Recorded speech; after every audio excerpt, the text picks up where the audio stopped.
Friends, అందరికీ happy Sunday. మీ అందరూ Sunday బాగా ఎంజాయ్ చేస్తున్నారా? నాకైతే ఏ సండే లేదండి. ఎందుకంటే ఇంట్లో కూర్చొని టైలరింగ్ చేసే వాళ్ళందరికీ ఇదే పరిస్థితి. అందులోని బయట ఫుల్ వర్షం పడుతుందా, ఆఫీసులకు వెళ్ళే వాళ్ళు, బయటికి వెళ్ళే వాళ్ళు కూడా మానేసి ఇంట్లో కూర్చున్నారు.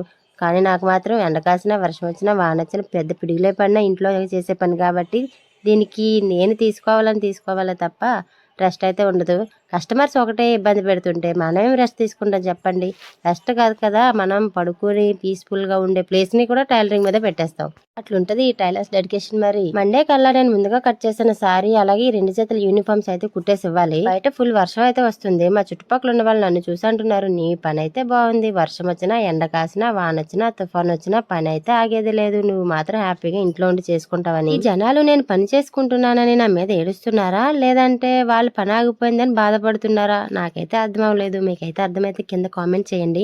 అలాగే వీడియో నచ్చితే లైక్ చేయండి. Thank you for watching. Bye bye. బట్టలు కుట్టాలి కదా మరి.